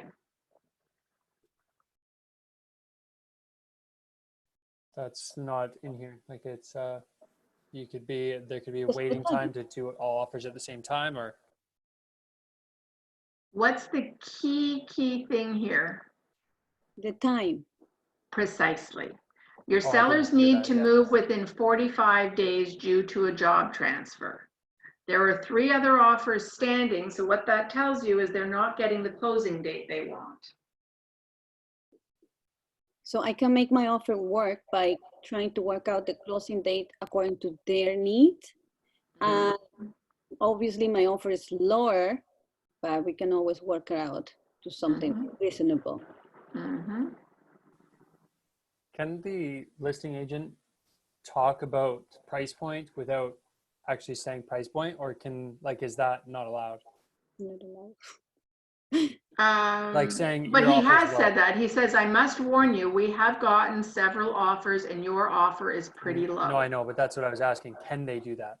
Like you Yeah, can't they can talk do about, that. you can Oh, yeah, talk they can about, do that. you can't say price, but you can talk about the Yeah, offers. you can't say I've had 3 offers at, you know, 3, I don't know what we're pricing here, but you can't say I've had 3 offers at this price, or you can't say your offer is $10,000 less than the closing But you one. can say it But you is less, can, yeah. as long as there's not a specific. Yeah, because you have no other way to move the negotiations forward if you don't. Oh, okay, I thought that was not allowed either. No, you can do that. Yeah. Lower meaning once you have a number and they say your offer is way lower, then you can always talk to your clients and go a little bit up. I mean, according to what your client wants to go, right? Maybe another 10,000 or something, make it work. Maybe sometimes the difference is just probably 3,000 or 5,000. Yeah. Much a big deal. Say that I'm gonna put $50,000 more. The way I present this to buyers, which I find really effective, is we will never know what that price is. So you have to make the highest bid that you're comfortable with. And if you found out that you lost it for $2,000 or $3,000 or $5,000, what would you be okay with and what would you not be okay with? If they're okay to say, hey, I lost it for $5,000, it's not worth that $5,000 for me, then that, as long as that's within their pre-approved amount, you will be able to go back to them when the sale price is done, because the last thing you want is them to say, my God, we're only $2,000 off. I could have done that. How come you didn't advise me that? That's what Yeah. they say to you later. So we'll never be able to tell them what price it is, but as long as they're comfortable losing it for whatever price they're going to bid, then you're okay. You kind of have to turn it around on them. Is that clear? Does that make sense? Yeah, that makes sense. I've heard that before. I've heard it being referred to as the Starbucks chat, that if you overheard that it was sold for, you know, that price, Yeah. would you be okay with it? Would you be okay with that? Or would you be okay with that price? Or would you be okay with that price? So you have to walk them through it, because you cannot tell them what the price is. You don't know what it is. So the only thing you can do is affect how they're going to receive the actions that they take. So yes, the crux of this, one of the most key negotiating points in this was the 45 days. And then you have to deal with the fact that the listing agent is aware that the house needs updating, but the sellers don't see the need. So he thinks he's priced it competitively, but the expectations are that if he's getting a bunch of offers that are below asking, the market is speaking to you. So you might want to reposition it with your client, your seller clients. Because if you have 3 offers that all come in a really close, tight range, and you're priced up here, and your clients are like, well, but you told me this was the market value. Well, market's a constantly changing thing, and when the market speaks, and you've got 2 or 3 offers at this price, and you have to move in 45 days, it is what it is. A house is only worth what somebody's willing to pay for it. Yeah, that makes sense. Okay. Anything else that you might want to address on this?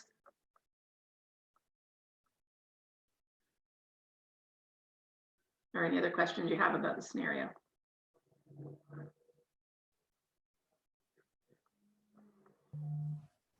Okay, well, then we're all done. Thank you so much. Was it helpful? Yeah, Yes, it definitely was. Thank you. Good. All righty. Well, have a great day and enjoy the last 2 sessions. Thank you. Lizanne, Thank you.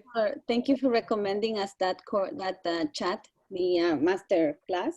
Yeah, it's I find it very useful. I'm reading more books right now, well, because of this break, but I find this book, The Miracle Morning, was recommended by another agent, and I started reading it, and it really gave me another sense of what I'm supposed to do as a new agent, like get organized. And I think this is really good from other professionals who already are successful or been many years in the business, when they recommend books like this one. And to me, it's a really great help. We can't hear you, Lizanne, you're in mute. Lizanne, we can't hear you, you're in mute. Okay, you go in the back. There we go. Sorry about that. No problem. I don't know how I hit that. Anyway, yeah, no, it's the thing about being in this business is that you always have to keep learning, and you're the one that only you can direct what skills you want to work on. And so I'm glad that that's helpful. Great. Thank you for sharing. Okay, have a great day, everyone. Thank you. Okay, bye-bye.